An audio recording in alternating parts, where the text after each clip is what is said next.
I think our approach is intuitive. A lot of what we're doing is intuitively, this feels good. I know this is good for me. It's just a very natural approach. Do what you can because you can be very successful with just a few small tweaks. Go out and make those mistakes, go break things, because that is how we learn. A very important part of my longevity plan is my spiritual life.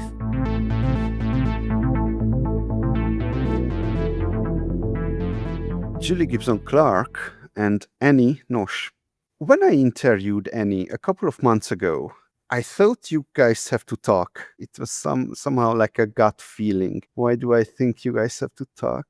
Well, I think that's a compliment. Thank you very much. Like, excuse me. I was so grateful to speak to Julie. She's the reason I took some of the supplementation that I took. So that's my perspective.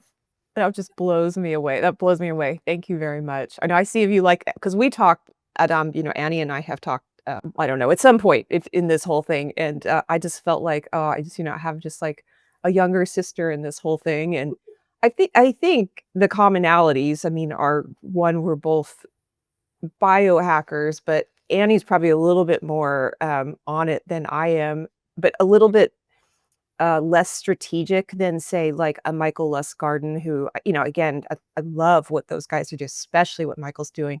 But I'm not as, I don't know, I'm kind of just meandering through this world and gratefully having some success versus like really dialing in and tracking everything and nothing against that. And in fact, full respect for it. It's just, no, I don't have that capacity.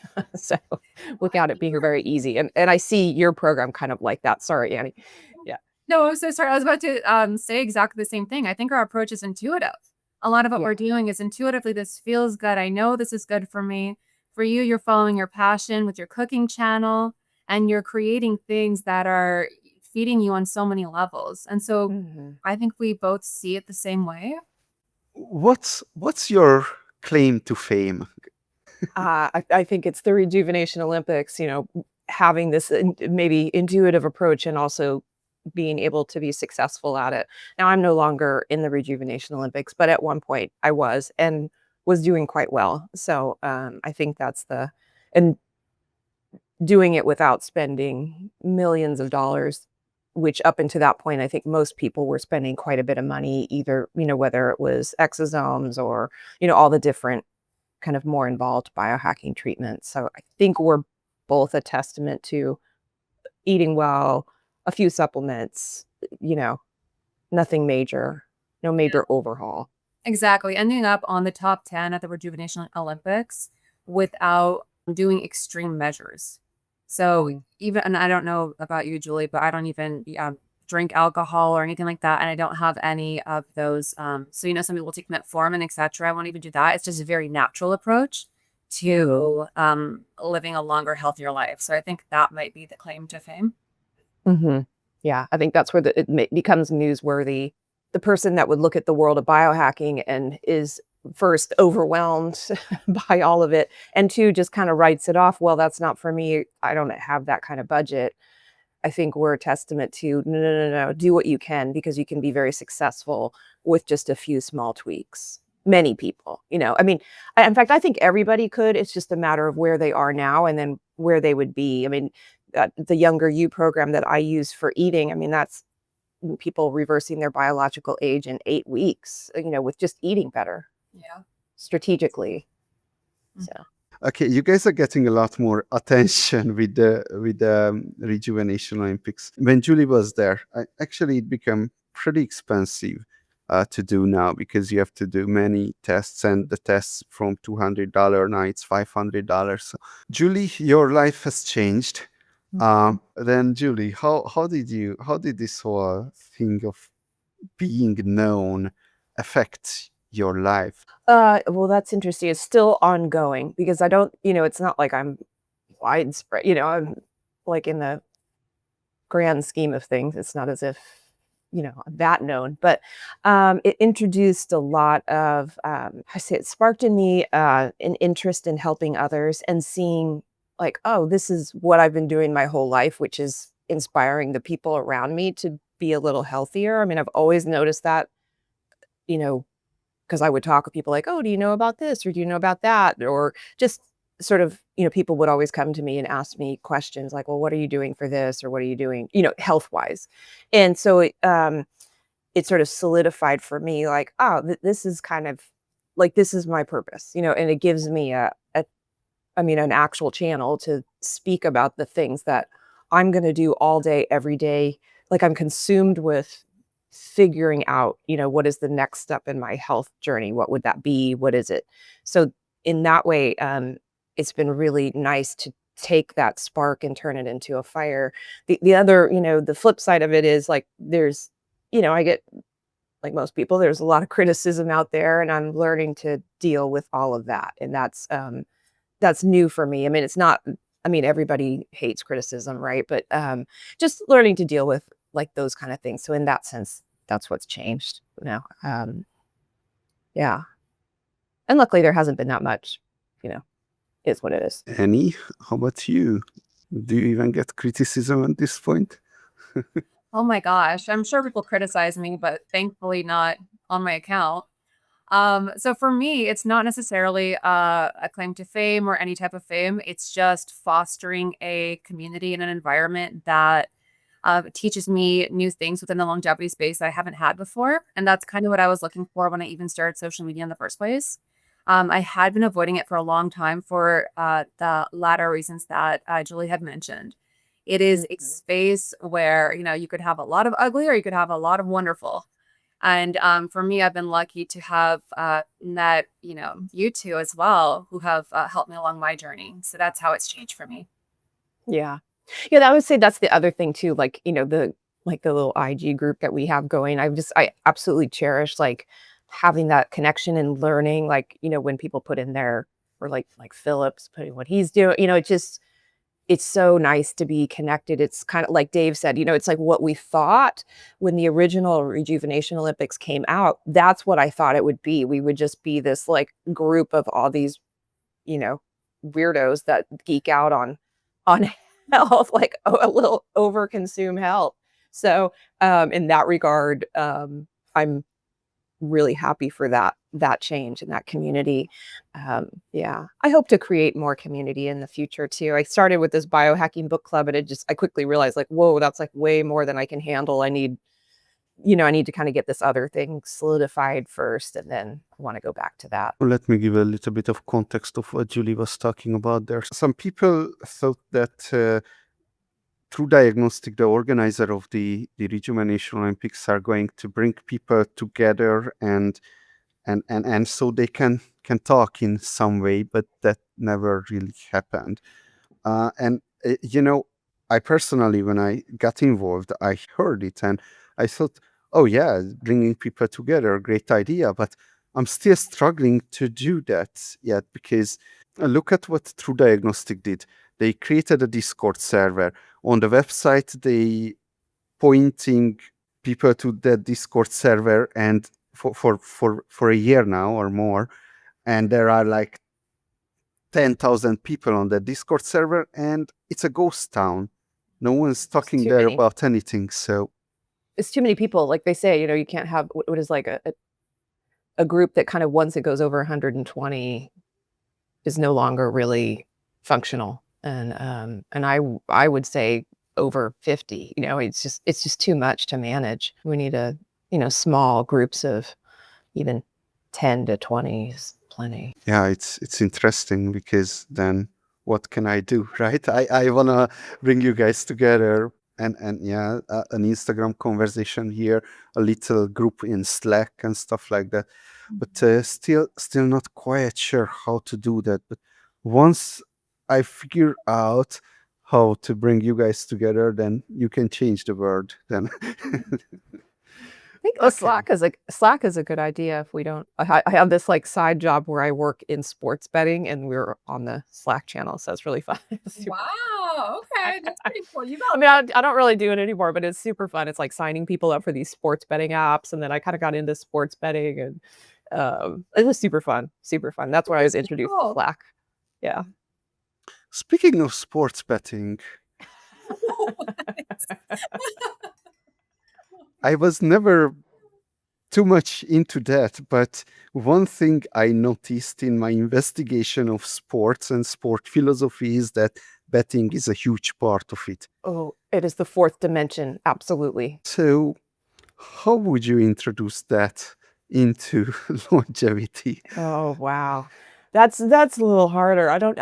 I think because we need the sport a little bit more established before you can start predicting odds. And I mean, because that's what a better, I mean, the people want in betting is like some kind of odds to make them feel like, okay, like, I mean, a lot of us, I mean, myself included, just kind of like intuitively like, I think that's, and I win 50% of the time, I don't bet anything big. I'm like a $5 better people, so just, but I think it needs to like if you're thinking of like longevity World Cup, I think that's gonna need to be around a little bit more, but we're gonna have to have some transparency on like some set, like either biomarkers or like actually it's the inputs too, like somehow like what people are putting into their program needs to be very clear. And then at that point, we can start maybe predicting odds, maybe. I mean, we're still talking about biological systems, so I don't know. I mean, I guess it's kinda like betting on a fight. Yeah, I like how Adam's trying to profit off of us. He's like, how can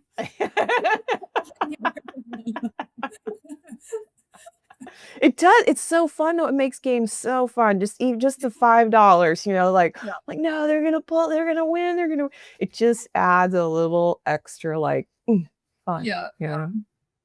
That's not much of biohacking talk so far, but I think Oh, I think let's it's get part of it. into I think it's part part of of it. it. Come on, like, I think it totally It's is. the I mean, evolution of it.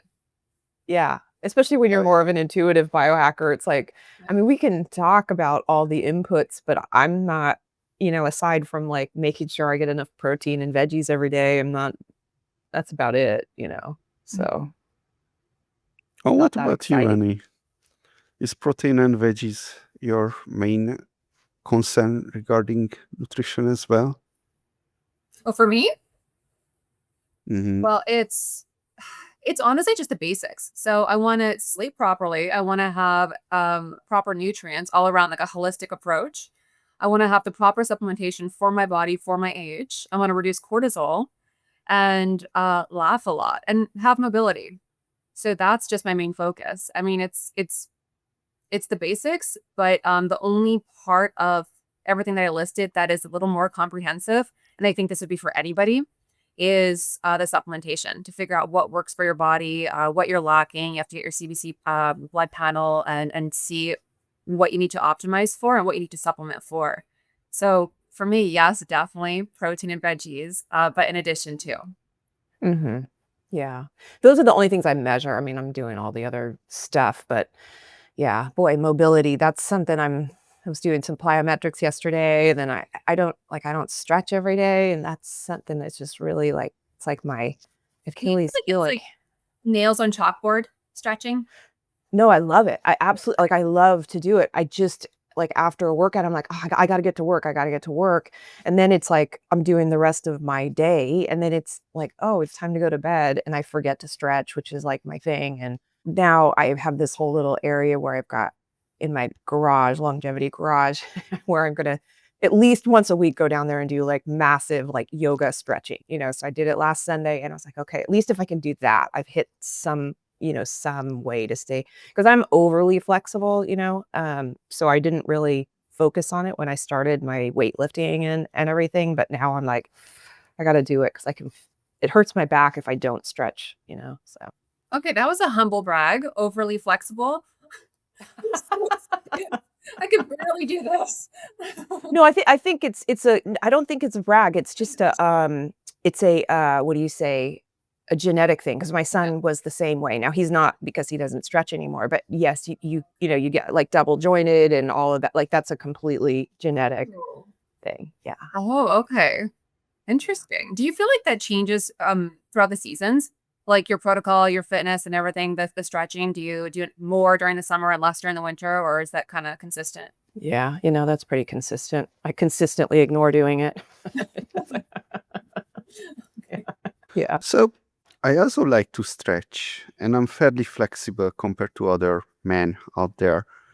But I'm not 100% sure stretching is useful at all. So, Oh no. Oh no. Guess what? So I'm gonna interrupt you right there because I was just on Kara Fitzgerald had a big conference, you know, like online conference, and now I forget the person's name, but he was just saying like stretching actually creates pro-resolving mediators. So in your body, it's one way to have that. So no, it is actually measurably good for you. Yeah, so it also has to be dynamic stretches and static stretches.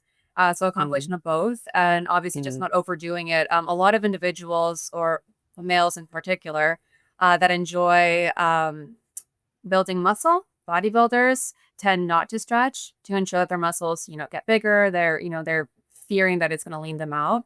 However, it is mhm. very important because I mean, if you just think about it logically, if you fall and you have like a very mobile body, you won't have as much damage.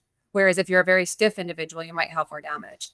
Plus the fascia, you're not just stretching your muscles, you're stretching your fascia, which then helps your posture. You know, then you can kind of like stand up a little straighter, keeping your core muscles a little stronger. Yeah, no, I think it's really important. Yeah, absolutely. Sorry. I mean, you can Sorry, Adam. we just piled on. You were like, no, no, no, you have to stretch. next time you guys come, I'm going to bring on Pauline Graham, who's a friend of the show and science writer and a huge That'd be great. stretching skeptic. So Oh, you will have to argue with him. I'm interested to hear the other side, though. Love yeah, learning. for sure. So That will save me time and not stretching. That's brilliant. Exactly. Sorry. Sorry, Adam, please tell me. yeah, it's clear that my body feels like it wants to stretch, and I can't justify it. But you guys might can help me with some. So I think that's where using your intuition. I mean, like you said, you know, this I want to stretch. Like I don't think unlike, you know, when you're craving some kind of sugary thing like that, I think it's a perfectly acceptable thing to listen to your body and say, because the research, I mean, let's face it, changes, right? For how many years did we hear how eggs and butter was bad for us? And now it's like, oh no, no, no. They're like, I, I feel like I've been around long enough to see how thinking in health has done 180s. I grew up in the whole no fat. And it's like didn't matter if it was full of sugar as long as it had no fat, it was fine for you. Now we're like completely switched. And so I just that's when I just sort of like, okay, like you guys, I don't know what you're talking about. I'm just gonna go back to like how would my grandma or great grandma kind of view health? What's what seems good to me, what seems bad to me, it's like I'm not craving alcohol, I'm not craving sugar, but if I'm craving stretching, I'm gonna do it. Like that's I think the only thing I don't really crave the level of protein that I eat. I don't crave, but I know it's good for me and I can see it. Yeah. So Julie, I know you are quite of a master chef now, but I'm wondering how much. that might be much overstating it a little bit. how close are you, Annie, to Julie in terms of the love of cooking? Oh, I thoroughly enjoy it. There are days where I'm just like, man, I don't want to do this. It's so time consuming. It's exhausting. Throughout pandemic, like especially, I cooked every single meal. So breakfast, lunch, and dinner, and they were all different meals. And so it's quite the process. However, it's worth it in the end because you do feel better. There's also a process of your body recognizing food prior to you consuming it. And so it adjusts prior to you consuming the food and it prepares your body to eat it. So I enjoy cooking for that fact, in addition to the fact that I know what's in there. I don't like ordering from restaurants because you don't know how much butter's in there or sodium or anything. So I do enjoy it, but I am not Julie Gibson Clark level. That's something else. I don't know about that. I'm trying to think, do I cook every meal? I guess I do. It's just that they're like prepped. But a lot, I mean, there's a lot of like smoothies, and that doesn't seem to me like cooking, but I guess it is. But yeah, I just love, I mean, I've loved cooking. I used to make mud pies when I was little, like with my friend Billy Anderson. And like, I just remember like, I still feel it like every time I like get out the bowl and I'm gonna start mixing. It's like there's this connection to something way deep that I don't understand. I'm not a master chef by any means at all, but it's something that I will spend my life exploring, is like how different flavors go together, how different textures go together, just all of it. I mean, it's super, I don't know, I can't not do it. Yeah. And do you cook, Adam? I cook more than it's a good story because I moved to Taiwan and all over Asia, and there are no kitchens there, and there are restaurants everywhere. I guess somewhat like in Manhattan it would be. So so then I forgot how to cook, you know. So now I moved back to Hungary, and I don't really cook for myself anymore. So it's over those days. You got to have Julie over. No, you just, I it's not should. over. I wouldn't say it. Like, life is a long journey and you just need to, like, oh, I'm only gonna cook one meal a week, or like maybe it's a Sunday meal and you just start with that. And then, from that Sunday meal, it's like, oh, what can I make extra today that I can add to things this week? I think it's just kind of that simple. You just got to start small. And I mean, I do cook every meal, but I'm not like, I mean, every meal is not, y in any way, like, super fancy. And I actually am going out tonight. I'm taking my son out for his birthday, so he wanted a comically large he didn't want a cake, he's wanted a comically large steak. So we're gonna go to one of these, like, crazy Brazilian steakhouses tonight, so Are you going to put a candle on the steak? yeah, right. No, I did end up making him, like, he doesn't really like cake, so I did make him these raspberry bars that I know he likes, and they're healthy, and I, like, protein them up because, of course, he's on this whole protein thing now too, so but anyway, that said, I mean, not every meal, like, I mean, there's a lot of, like, I just make tuna salad. I mean, I don't think that's really cooking, that's just, like, mixing things together, and I make a lot of salads, actually. Most of my meals, I would say, on the average night, and then in the winter when it gets colder, it'll be like a soup I made on a Sunday that I'll make enough for the week, and then I'll just add maybe some extra meat or, a little extra something, but I don't really, like, cook a different meal every single night. That's no way. When my son was little and, like, we were eating dinner together, I would, but it was because he was sitting at the table with me. Now that I'm, by myself, it's just there's not five-star meals happening every night. For the record, I, I I answered that question based on Julie's standards. So uh, I'm not going to restaurants every day. In fact, I haven't gone to restaurants for a long time now.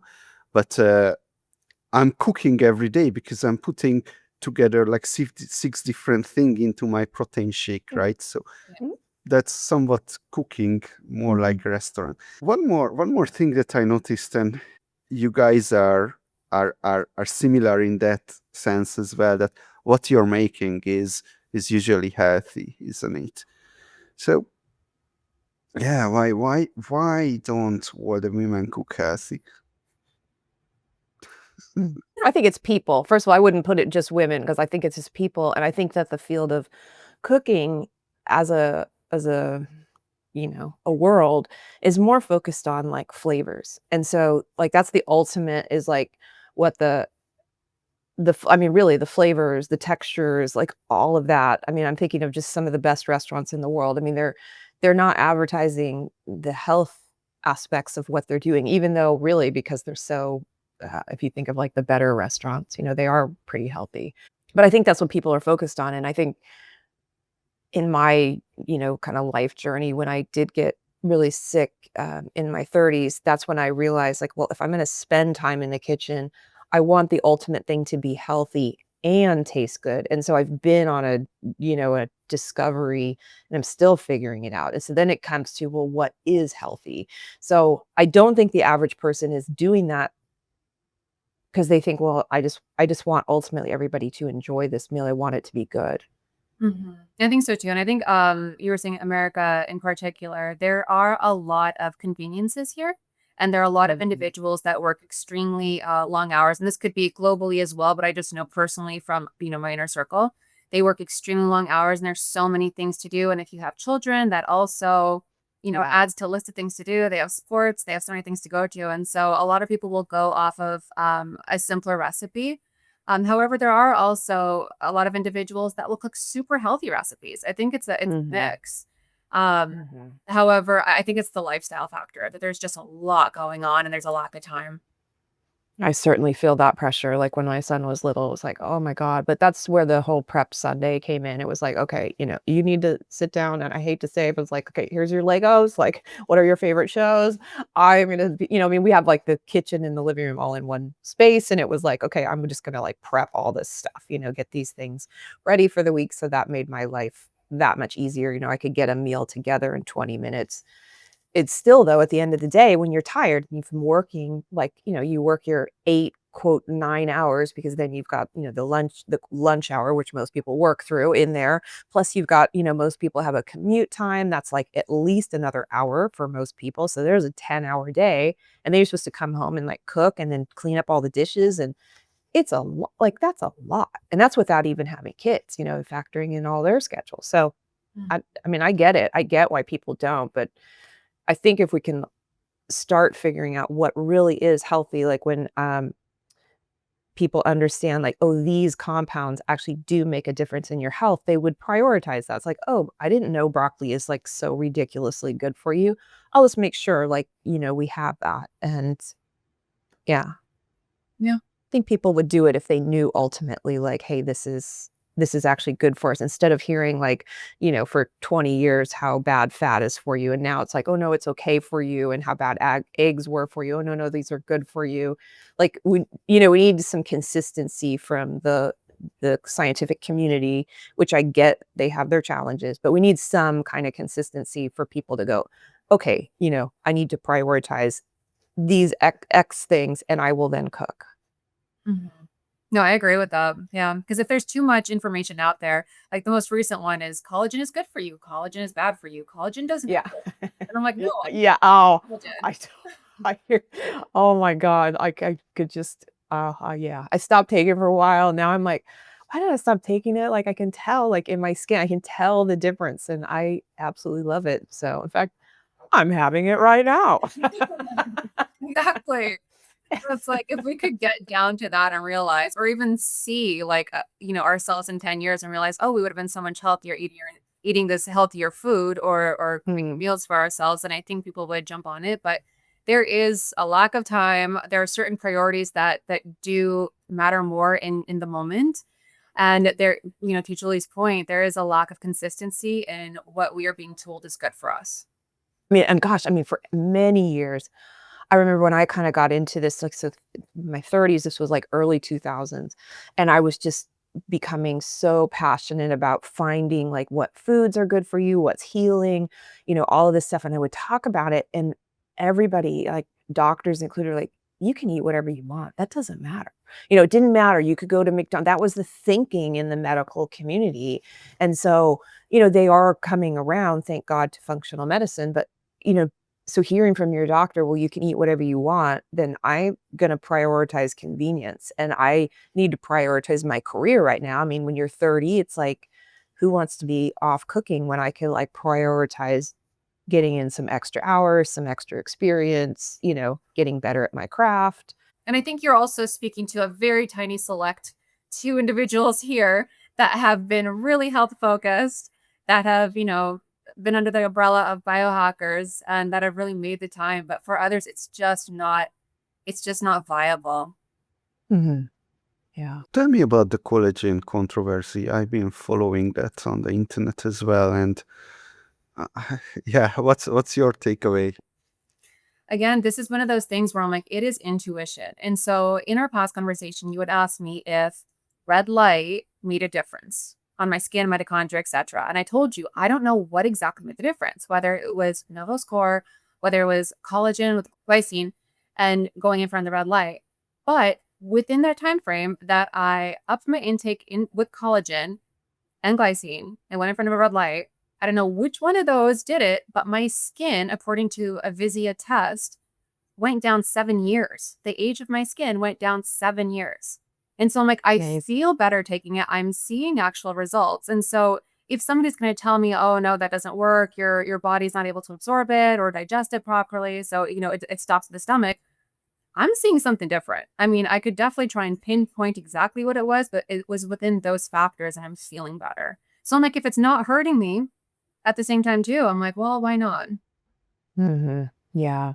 Yeah, I agree. In fact, there was a doctor, I was listening to Gabrielle Lyons' show yesterday, and she had a dermatologist on there, and he was saying, actually, no collagen, so, he was more in, but it's like, take it with some vitamin C, that makes a difference. I remember my brother he was a medical doctor, and I've been, again, doing all this for years, and he's like, "Okay," he started taking this vitamin C because I was telling him how good it was for him, and he's like, "Oh my god," he's like, "My skin," because he always kinda had a little bit of, kinda acne, he's like, "My skin just started glowing." I'm like, "Oh, add some collagen and you'll see, and your joints will feel better." And sure enough, he's just like, "I don't understand," as a doctor, like, I wouldn't agree with this, and now this is, 10, 15 years ago, but anyway, so that has been going that debate on collagen has been going on for, like, 20 years, and that's what I finally was like, "I don't know." That's when you have to go on a quote, unquote, "try it," and you have to see, that's where, like, to me, that's another part of biohacking, right? Like, that's you have to create your own N of 1 experiment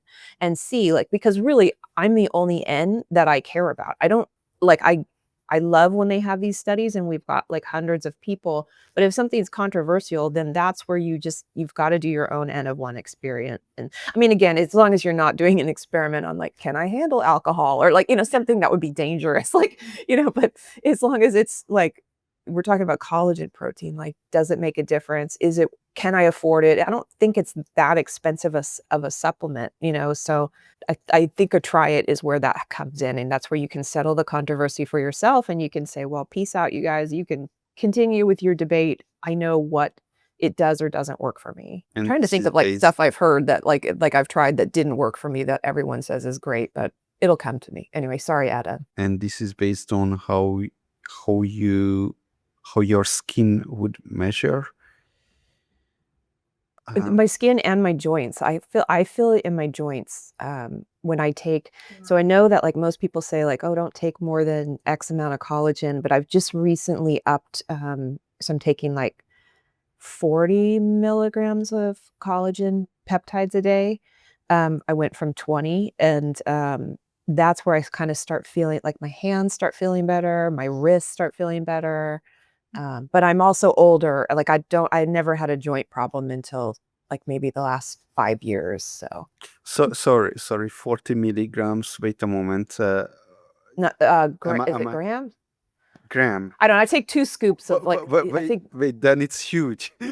I know, I'll have to go down and get it. It's the So I it's use like the mega Orgain. dosing it, right? No, Like it's I not. believe it's like Here. ChatGPT says something like 10 gram a day. So I take the Orgain, and And Orgain 1 scoop is 19, so I'm doing 2 scoops a day now. all right. I can look up the Orgain one, but I thought it was I always get, like, the grams and the milligrams, so I'm pretty sure it's, like, grams, right? It's 19 Yeah, yeah. If we are talking about grams? scoops, then it's Yeah, it's grams. 19 grams, yeah, so I'm doing, like, 38 grams of collagen protein a day.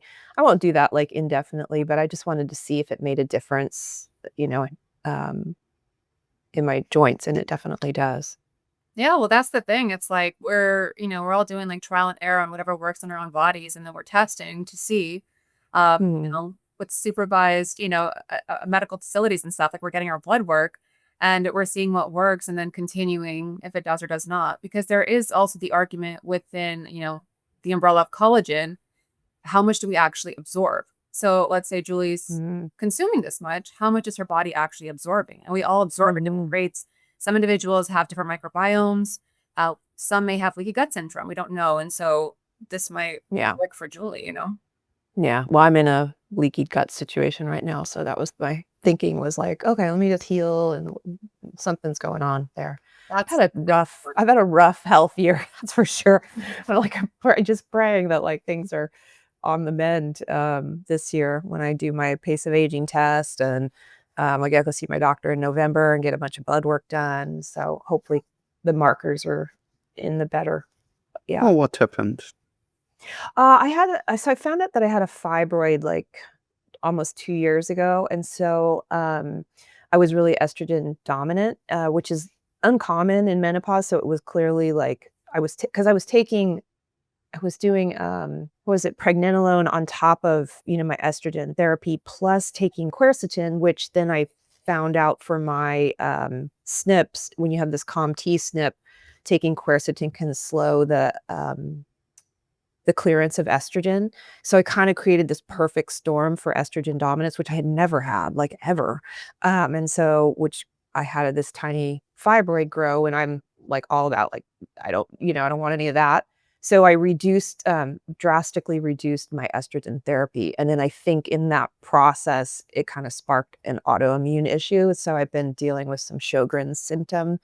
I mean, not extreme by any means, like, I still like, my eyes are still okay, but it's just this, dry mouth, and, so I've been using this AIP diet to kinda dial in what's going on, and then my next step is, like, I wanna do some, what do you say, some gut testing to figure out, like, to kinda dial in and kinda heal my microbiome, but right now I'm just kind of in that removal phase, like, I've removed pretty much everything, and it's a very strict, diet. It's kinda not fun. But it is what it is. It's not forever. Like, I know it won't be forever, and, I'll get things healed. At least I know how the whole thing works. I feel like in the past, what I would have thought of AIP is like, "Oh, you're just gonna be on it the rest of your life," and it's like, I'm not doing that. I don't think that's healthy to only eat.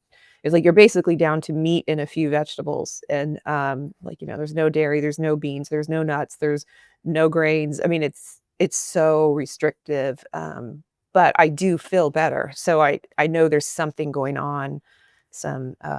It tells me that there's a lot of, what do you say, gut issues going on. So, I just need to heal that up, and then hopefully I can go back to, like, bread till I'm dead. I'll never give it up.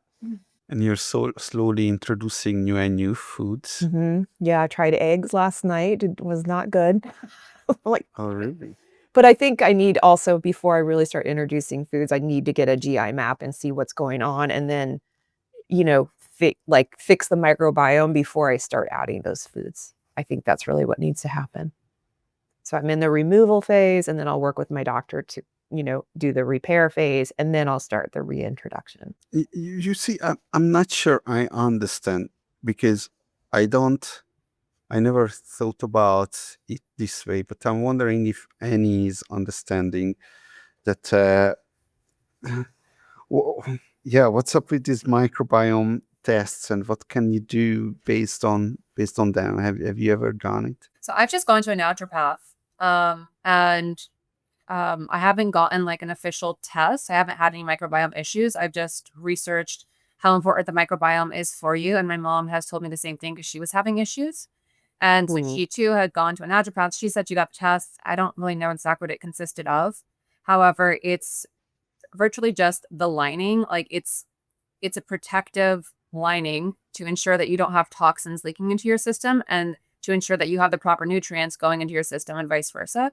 And so if that thins out, then it's called leaky gut syndrome. And it's one of these things that a lot of individuals don't understand. Well, not necessarily don't understand, but don't think about how important it could possibly be until they become ill. What happens is, like, I mean, the way I'm understanding is, like, all throughout the digestive tract, you have these, like, long, what, villi or something like that, and those things, when they get irritated, they start separating, and now Yeah. your food and things are getting kind of going outside of that system, and now they're in your body, and then your immune system is like, "Whoa, foreign invader," and if you have an autoimmune issue, it's very, very, it overdoes it. To be clear, to be sure, it overdoes it. So, I had known in the past I had, like, high zonulin, which is kind of like the beginnings of, leaky gut, but I didn't really, I was like, "Oh, I eat healthy, I'm fine," and, yeah, so I just think between lowering the estrogen and having some kinda stressful year, and it is what it is, it'll be okay. All right, I got to ask this. In this channel, science is king, and I have never ever even considered going to a natural path before. So why would I do that? What's there it? I don't know as much as like, I mean, it doesn't matter whether it's a naturopath or like a functional medicine doctor, somebody who's looking at how is your body, What's the looking difference? at between a naturopath and a functional medicine doctor. Not much. I mean, one has a medical degree and then goes and studies functional medicine. Another one has a degree in naturopathic medicine, which is more, I mean, I guess it's just more focused on like the natural healing. And then they can still go do functional medicine testing as well.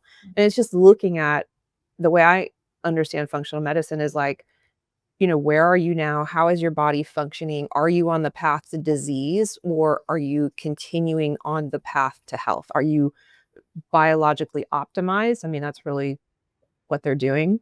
I Mhm. mean, it's essentially what longevity medicine is. It's just using maybe a more holistic, natural approach. Yep. It is a holistic approach, yeah. And so the naturopaths that I've seen in the past, luckily were naturopaths and GPs. So they were able to get both Mhm. at that time. And so they were able to get all the modern day medicine tests, but look at it differently. So they did look at it as a holistic approach and everything in relation to each other within your body. Mhm. Yeah. Yeah. All right, there is a whole new word out there I am not familiar with. Wow. Okay.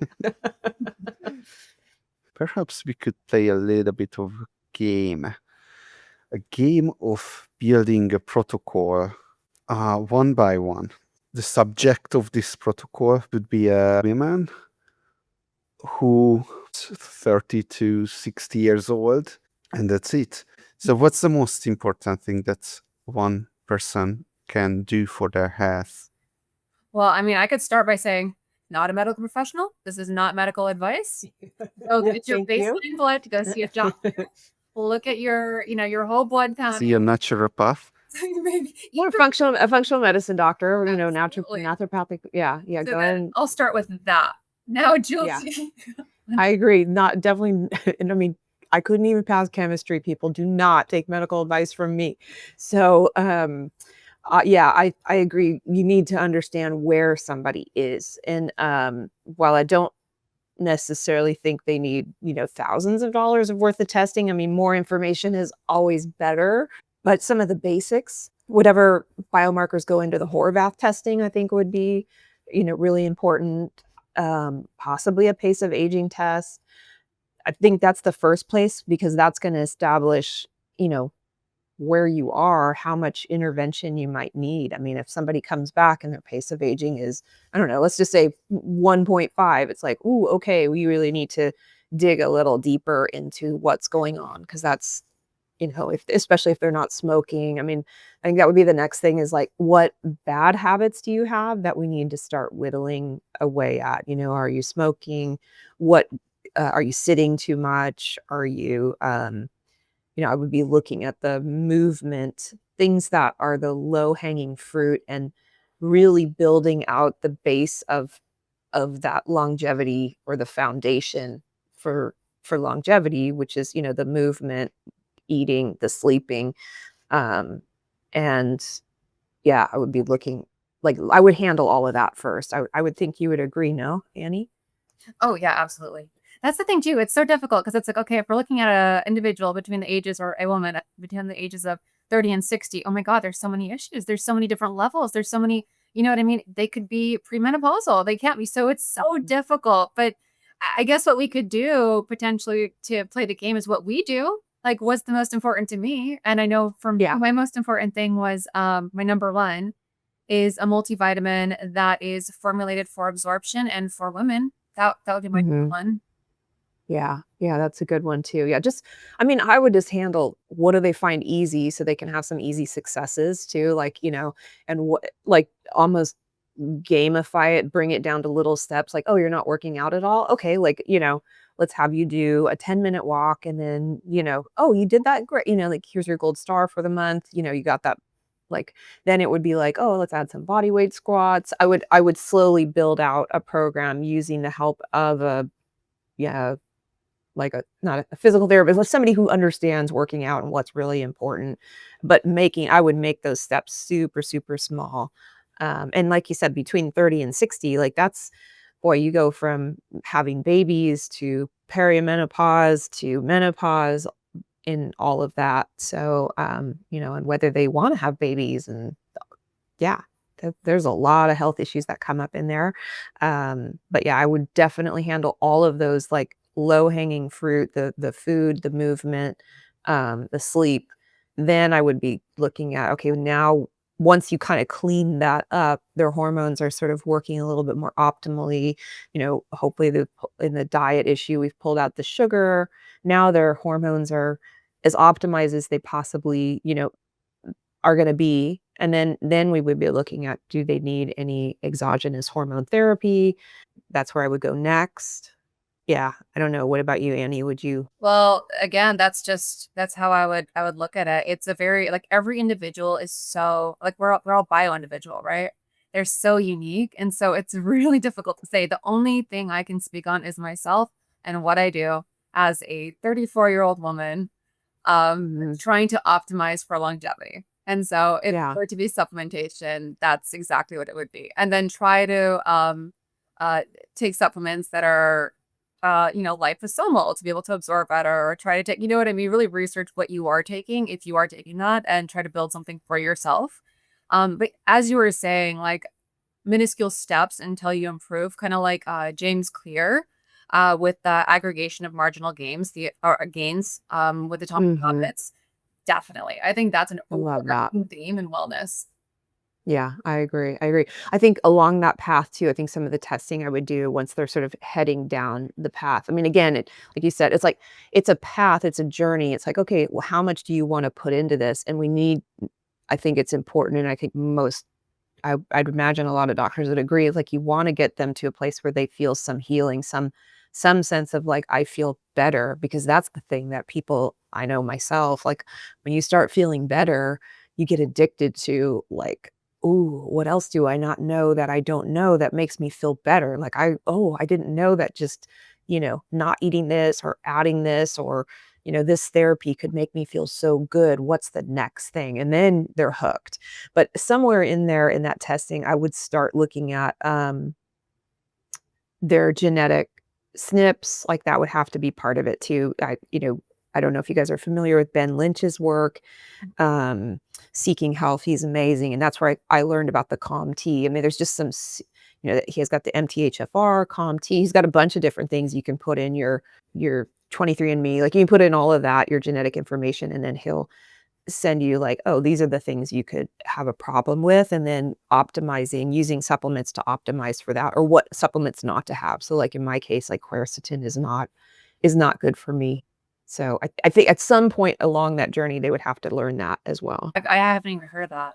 That's the thing. That's Like, it's really so complex. There is so much yeah. that goes into what we should and Mhm. shouldn't be doing. And so that's something I want to learn about. It's really good. I mean, I would have never dug too deeply into it. I mean, I knew I had the MTHFR mutation, and so I was like, "Oh, okay, I need to detoxify. I need to make sure I have the methylated forms of vitamins." But I'm noticing now, like for instance, because I eat so many greens, adding a B vitamin on top of it, I'm over methylating, and I get really nervous and anxious, and I can't sleep. And despite all my good habits and all my good eating, so I was like, "Oh, pull that back," which is what he kind of gets into, and it just same thing, like quercetin is supposed to be super good for you. It's one of these like super, what do you say, like supplements for longevity. But if you have this COMT plus the MTHFR, like that combination can be very bad for estrogen clearance. But I would have never known that had I not read his work. And I was very clear that that's what happened for me. Instead of learning, I would rather somebody know this ahead of time and not make the mistakes that I've made.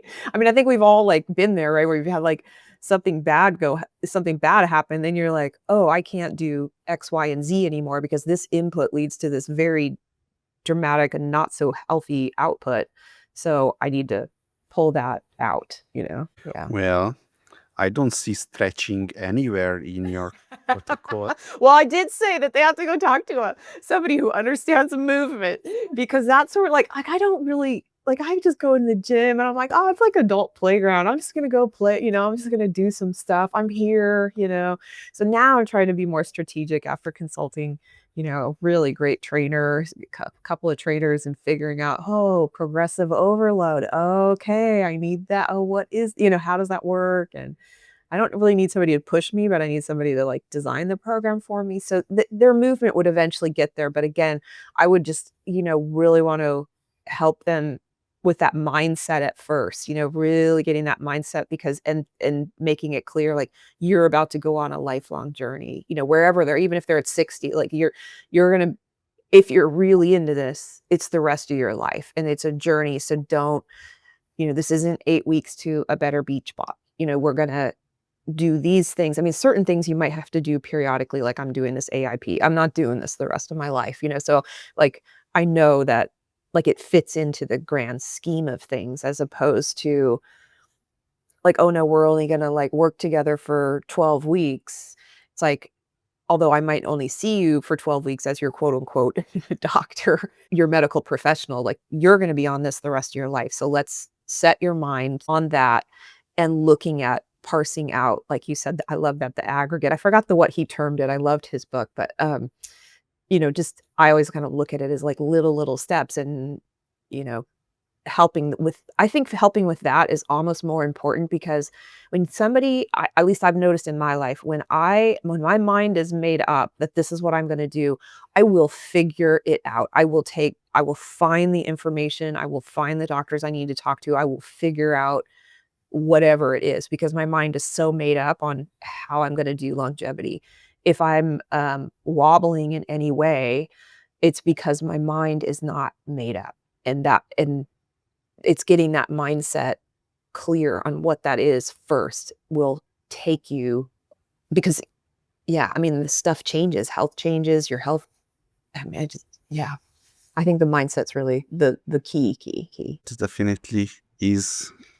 If you wanna live a life where you don't get addicted to all kinds of things and even social media right now, right? Even many people who are not addicted to traditional things like alcohol or cigarettes or marijuana or whatnot, they are very often addicted to social media. So I had to put something on my phone. I definitely was having a problem with it for sure. I paid for an app that like locks me out of Instagram. Like I can only get on for a certain number of minutes and I can only get on certain number. Like I set up what I wanted it to be. I'm like, okay, well, this is a healthy amount, but I had to do it. I was really having a problem. It was like something I was watching like at a traffic light. I'm like, why am I opening Instagram at a traffic? Like this is ridiculous. So I cut it out and now I'm okay. But so. Well, it's difficult for individuals like you who actually have this as a proper platform, right? Like you're a known Mm, individual, you have to respond to people. They look at it mm, as your business, right? And it is your business. And so it's mm. like that's a difficult thing if that is your Mhm, addiction or if that's working. So that was mhm. difficult for you to recognize, but it's interesting that you came to that conclusion. Yeah. So I just set it up, like, so that, you know, like, when I post, I go over to I have an iPad that doesn't have any restrictions on it. Because sometimes when I'm doing a post, it takes me a while to put it all together and this and that. But, like, I don't need to be viewing this at a traffic light. Like, I don't need to respond to a message like that. Nothing is that dramatic. I mean, nobody's passing away.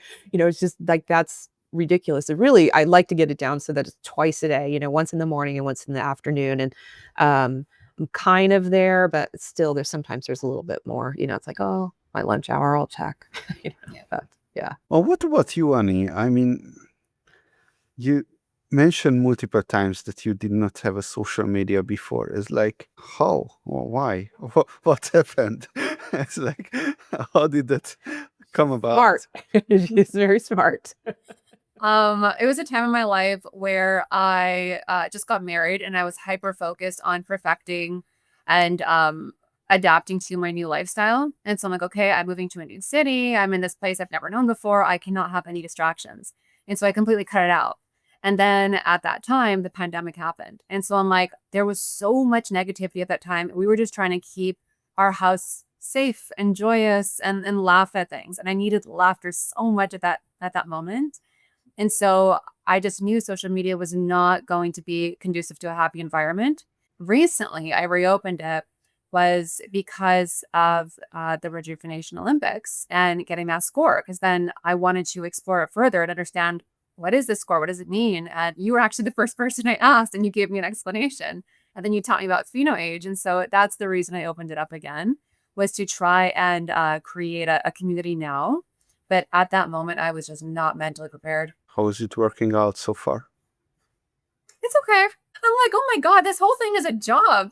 I have to post Yeah. things and It's a job. keep Trust up me, to it's a date. job. It's a Gosh. job. Yeah, I'm not used to it play that much. I'm at the finishing stages of our house now.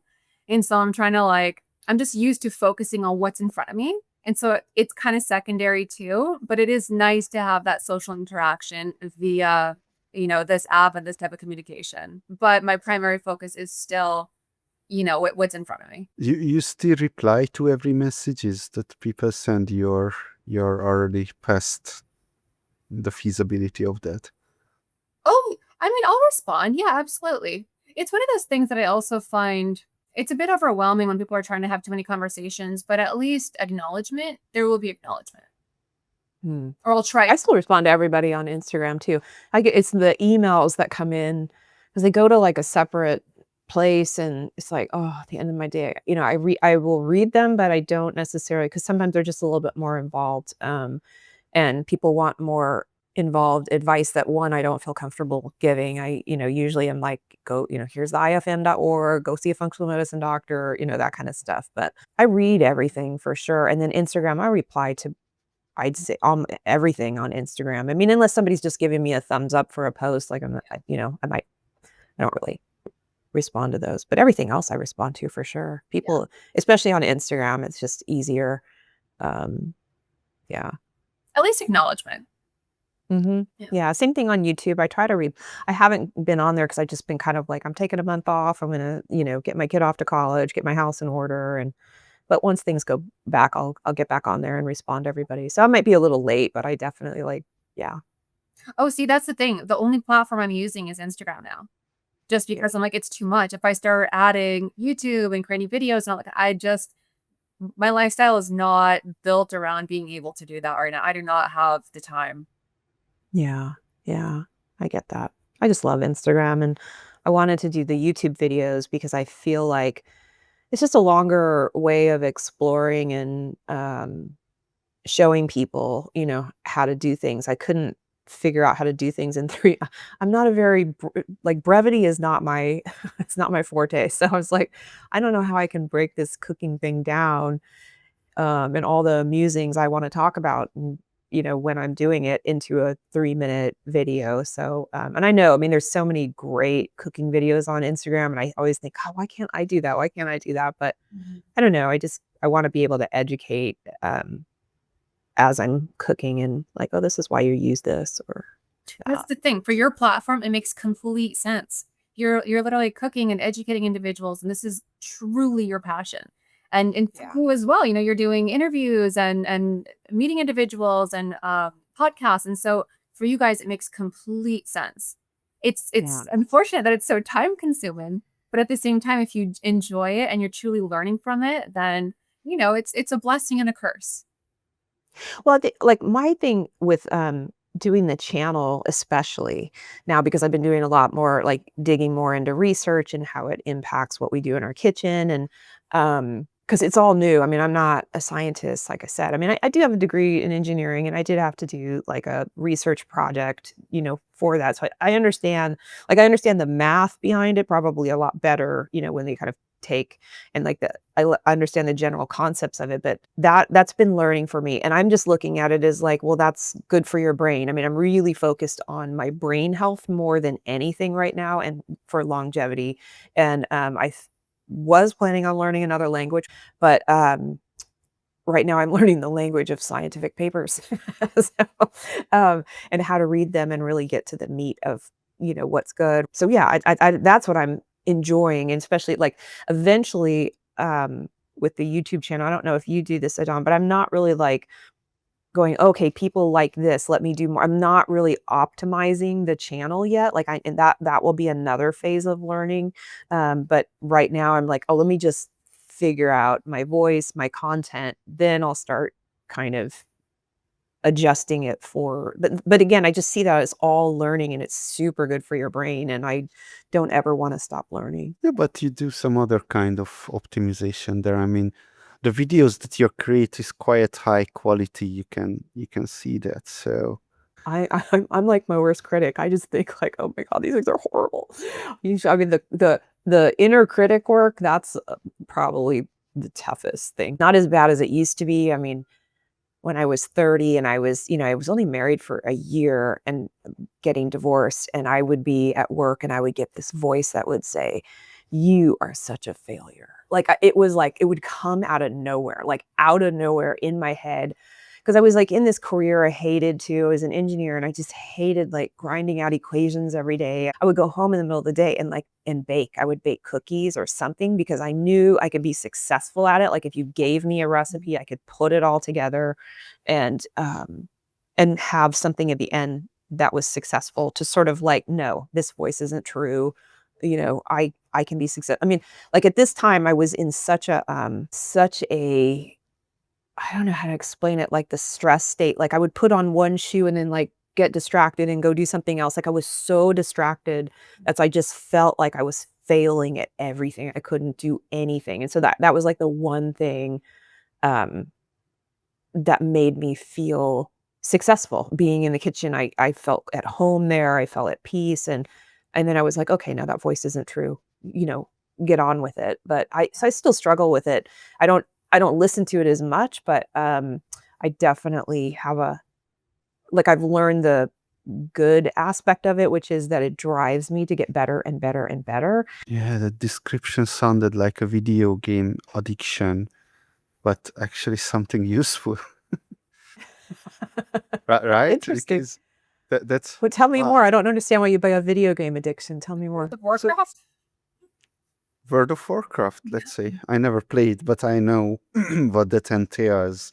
It's your entire life, right? Like something things are happening in your real world, right? And they're like, you don't know what to do with that. You're overwhelmed, and you sit down, and then you have clear goals and clear objectives, and you know how to go about them, and then you suddenly become a god and control this game world, you know. So something similar might have been happening to you, that you get into a flow, and you're cooking, and you you're good at it. So I personally, Well, I'm you haven't eaten the, my food, so you don't actually know if I'm good at it. yeah. I hope I can one day try it. Yeah, Yeah. Well, when I move to Europe, then, you can come on over. yeah. I think we should continue with the contrarian questions, but instead, I would spice it up a little bit. The contrarian question: what's one thing that you strongly believe the case, but very few people agree with you on? This is an interesting question because this is always saying something new to the other person, right? Like, I already processed a lot of mental energy on this thing, and it's probably something that you do not believe. But look, I already like thought about it, so I can tell you, and your life would be so much better because because you know this thing. So the only twist here is that should find something that the other person probably doesn't believe, right? And if they don't or do, then we'll see. Then why choose us? We, Yeah. we Is have so many of the same beliefs that you're gonna be like, Yeah. yes, I totally agree. that that's exactly why, right? Like if you see something, two very similar things in front Mhm. of you, then by by exploring the differences, the small differences, that's how you You learn. you familiarize yourself with these things. And I think we should start with Annie here because you might be more familiar with Julie than Julie with you. So Is I agree with literally everything Julie says, like everything. But if we're gonna ask this question just in general and what people have told me, um, they think that you need gadgets, very particular gadgets, to be a biohacker. That's Yeah. something. Yeah. Yeah, that's true. I would say, and I don't know where you are in the world of like, religion, but I definitely feel like the thing in fact, I won't name names, but as scientist, I remember when I said, "Oh, I'm Catholic," like I had met somewhere. It was like at that point it was just like, "Well, nope, don't want to talk to you." And like I mean, he didn't say that, but it was just like, his body language was like, "Oh, okay, well, peace out, man." Like it was so funny. Um, I do think that that's like one place that I'm different because I mean, there's so much with, and I get why people have issues with religion in general, and but for me, that is definitely a very important part of my longevity plan is my spiritual life.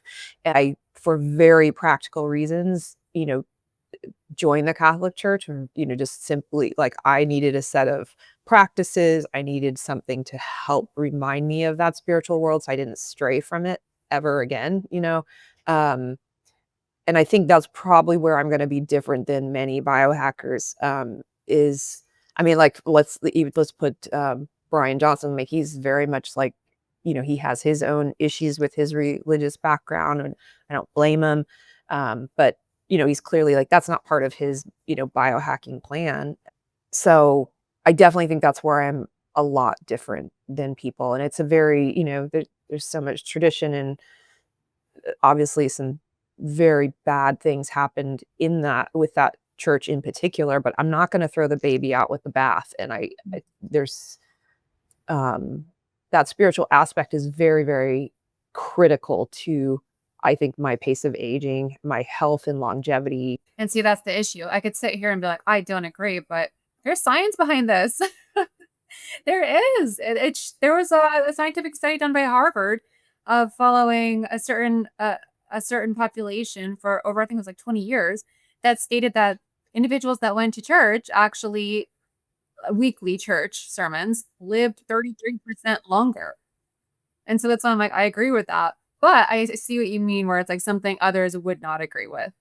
Mhm, Something that others would not agree with that I believe in is everybody is struggling financially right now. So if you were to give up on one thing, it would be try and buy affordable clothing all the time and wash it thoroughly with detergent that doesn't have any scents in it, as opposed to spending an absurd amount of money on pure cotton and non-synthetic.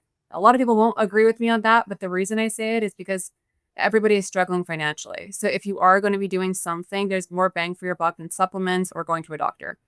So that's something. mhm. That's all. Yeah. Yeah, I'm getting there, Annie. I'm getting there on the whole clothing thing for sure. It's one of those things. Every time I put it on, I'm like, is this poisoning me? I'm like, I hope. Well, yeah, at least though I know, like, when I go in the sauna, I mean, I feel like I'm in the sauna and these women come in and they're in their full workout gear, and it's like, Oh, I've really contemplated, I've actually written it up, like a little sign to put on, and this is like a not a public sauna, but, it's public at the gym. So I wanna put something up like, "Hey, guys, you do not wanna be in the sauna." Like, I just go in with a towel, it's wrapped around me, but I know it's a cotton towel, like, I'm not worried about it, but they're in their full gear. I'm thinking, "Oh my god, that is like you're poisoning yourself," like, and they don't know it. and you're growing They don't know it. bacteria. wow, wow, wow, what? You're Because of the poisoning yourself?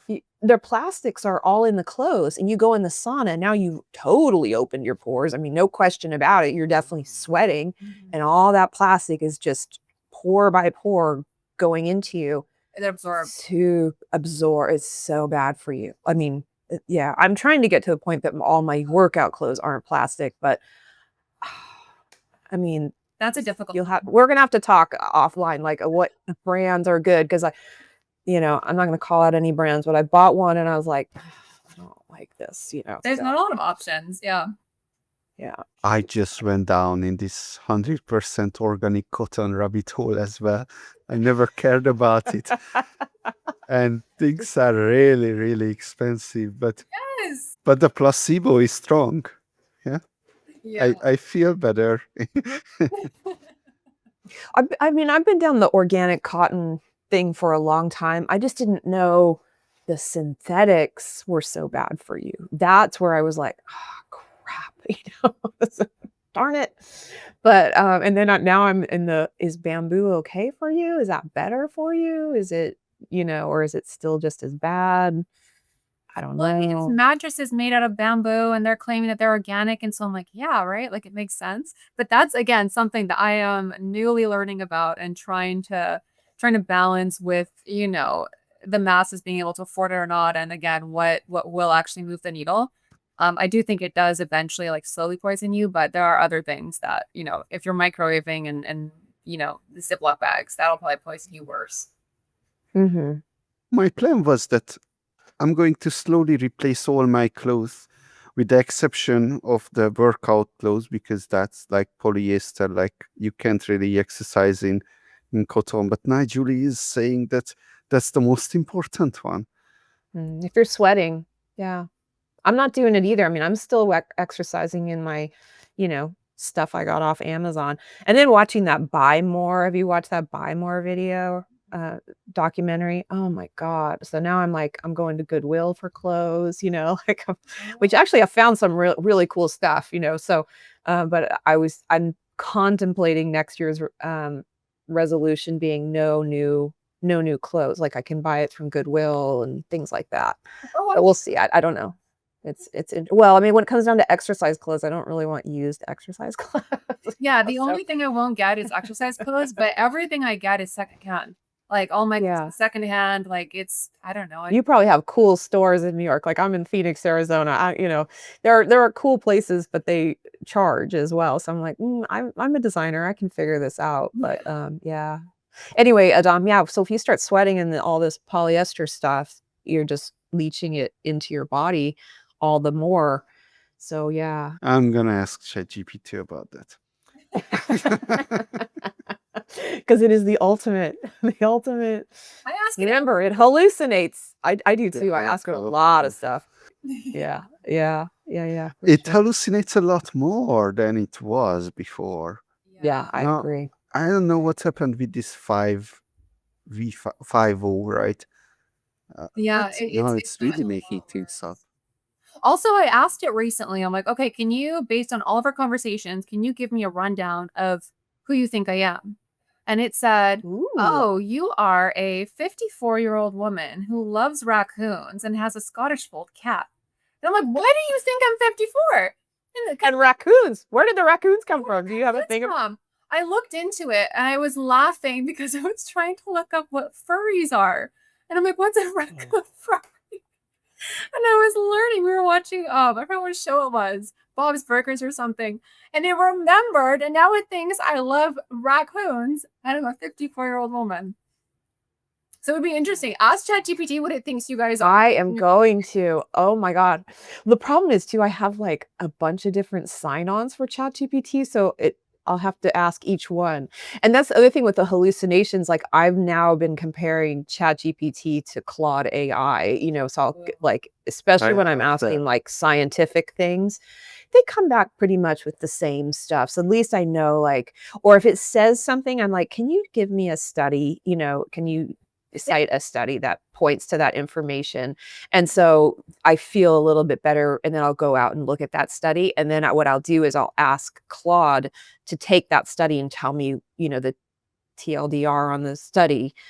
And as long as it's, so anyway, I do it for certain things. Like when I'm talking about something on my show, like I want to make sure that I'm not spreading misinformation.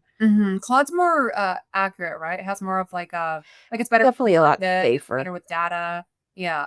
Well, it's also like if you ask it health questions, it's a lot more like safer. It'll be like, no, go talk to your doctor. Like, whereas ChatGPT will be like, oh, I'm your doctor. Here you go. Like here's your prescription with all the, I remember I was asking about the AIP diet. And so it designed one for me and it had, I can't remember, had something in it. And I was like, well, wait, I can't have that. It had like maybe some nuts or something. I said, that's not AIP, and they're like, "Oh, yes, you're right. What a brilliant insight you had." I love how it's like, you ask like the most random questions, like, "You are so smart for asking that." Yeah, I don't even know. I had to tone down ChatGPT a lot. That stop custom instructions, stop complimenting me, stop saying stuff like "ask your doctors." I don't know. Although it's not saying that anymore, but back in the day, it was saying a lot about sending you to the doctor and stuff like that. Yeah, Mhm. I think it was being safer. I've told it though, so I will program it with questions. I'll say, "You are a functional medicine doctor, like this is your training. You're an MD with the functional medicine. Can you give me what the functional medicine community would say about X, Y, and Z?" And I mean, you still I still go to I know when I need to go see the doctor about certain things, but if it's just kinda like the general medical advice, it's like, "Oh, okay," remove, repair, restore kinda thing, like, "Oh, okay, yeah, that's right. That's how I need to do that." Also, like how to decide for my blood work. Like you're getting results and you're like, how do I read this? So it can help you, in terms of this is optimal or this is, too low. You might look into this, but not Mhm. necessarily like, advice that a doctor would give, but just help you Mhm. read what you have in front of you. And the basics, like, the basic supplements that aren't gonna hurt anybody, I'll ask both Claude and ChatGPT, and that's where I've noticed Claude is a little bit more cautious about what it says. All righty. Um, Julie, Mm. since you are a bit ahead of the path of Annie, what advice would you give her? What should she pay attention to? What will happen Mm. to her if she continues? Well, see, I would say, which is the advice I'm trying to take myself, like, don't listen to all the critics, which you seem to have down, because I think you have your protocol down, what works for you. Um, I would advise you to I'll send you that information from Ben Lynch and his Yeah. book. So if you have your genetic information, right? That file. Have you done your 23andMe or whatever? What do people call that? Oh, I would maybe that would be, like, a good step is, like, getting your genetics and then plugging that into his program, and I mean, there are other doctors too that handle that. They look at your genetic, stuff and then how you he just has the best program that kinda shows you how you respond to different supplements, and that way you could get ahead of any potential issues. Yeah. Okay. Thank you. Yeah. Are the critics going under your nail? You mentioned them the second time now. Oh, no, there's only just been a few, and I think it's just because my inner critic is louder than anything, so when somebody does, like, us is probably a little bit more amplified than maybe it would be for the average person, I suppose. Yeah, it's bizarre. I don't understand it. It's when it's destructive. Like, I like constructive criticism, like I had one guy who's super there's a scientist that watches one of my channels, and or YouTube, and he's super supportive, and then, he said like, "Oh, hey, no, you need to," like on one of my videos I did, on the sardines, I was pouring out the oil, and he's like, "Hey, if you pour out that oil, now you've poured off some of the omega 3s, even though it's like olive oil. Some of the omega 3s from the fish is now in the olive oil, so you actually have less omega 3s." And I was like, "Oh, see, now like that's constructive. Like that is very, very useful and very helpful." It's just when a scientist, somebody with that kind of background, like takes me down kind of personally, that it really kind of, like, bothers me because I know that I'm in a realm where I'm not a scientist, I'm not, and I don't want any of anyone in that field to, think I disrespect, like, the work that they have done and the schooling that they have been through. I mean, like, that's like, I could have never done that. Like, there's no way I would have like, I'm not a good student at all. So, the what, 8, 10, 12, 16 years of schooling they do to get to the point that they're at, and then to have some, influencer, like, mess up their messaging or in any way, like, downplay, how important what they're doing is. I never wanna come off like that, and so that kind of stuff really, like, eats at me, from that community. Like, I definitely want to stay in my lane, like, stay in my pay grade. Like, I am an influencer, and I'm gonna tell you general health things in the way I understand the science, but I think what I hope is like the average person, when I think of like my, the person that's out there listening, I have a few friends that I feel like they don't know all this stuff, and they're not gonna go and listen to a 3-hour Huberman, or they're certainly not gonna listen to Peter Attia, or, they're not gonna read all the books. So you have to kinda condense it down into a messaging that they understand, and, I wanna do that in a brief way without dishonoring and disrespecting what's going on. So, yeah, it's just walking that tight rope, and teach them how to do it for themselves too, I guess is what like, you too could like grab, if you're curious or you're having a problem, or you hear the science between collagen is conflicting, what should you do? Well, what should you do as an average human? Annie, what advice would you give to someone who's 10 years younger than you and listening to this right now? Follow the basics. I think individuals that are 10 years younger don't have necessarily the same NAD issues, or they don't have the same hormonal issues or anything like that. So I would say follow the basics, track your health and your progress. If you are tempted, there are a lot of individuals that are tempted to have very particular physiques and to take certain substances to get there. If you are tempted, really, really research what it's going to do down the line. Research if this is going to interrupt any hormonal rhythms, if it's going to affect, osteoporosis, your calcium absorption or anything, and follow through with that. In our youth, we think we are invincible, which in some senses we are. However, we are living a very long time right now. Modern medicine has brought us into our centenarian selves. And so I would focus on health span. And by doing that, you'll also look younger. So let's say, people that are in their early 20s probably have a little bit of, vanity, or they want to take care of themselves, their skincare and all that kind of stuff. So if you're interested in skincare, look from within and look at what diet and lifestyle can actually do for you. How much party? I'm just kidding. Honestly, That's where you should use your invincibility. It's like, go out, you'll be okay. Like, go and have fun. Like, Oh, yeah, for our fine. youth right Stay out, now, stay up all night. Like, it's fine. yeah, there's not enough socialization. So it's one of those things where it's like, absolutely go party. However, the amount of alcohol or recreational drugs that you use, maybe minimize that, or just look at the possible consequences of that. But I absolutely encourage you to go out and make those mistakes, go break things, because that is how we learn. And if you're stuck indoors and you're scared of other individuals and what they're going to say to you or of you, or criticize you, then you're never going to grow. So I would say yes, party, but just change what partying means, because what it means to Julie and me and you might be very different than our current. Oh, it still means the same thing. I just don't do it. I'm just kidding. Just kidding. I mean, I certainly don't go out and drink anymore. And nowadays you can't really do drugs in America anymore because it's all full of fentanyl. So there's just that's like not an option. Too many people are dying, so you just Look at the consequences. can't mess around with that. Yeah, the consequences are too grave, unfortunately. Nevertheless, you guys got the approval of the 2 top longevity athletes in the world to go out and party in your 20s. So Carefully, smartly, carefully use and brain expanding substances, not brain deteriorating substances. Do drink that. tea instead of Yeah. alcohol. Annie, Julie, it was a pleasure talking to you. Thank you for coming to you. the show. Thank you, Adam. Thank you so much.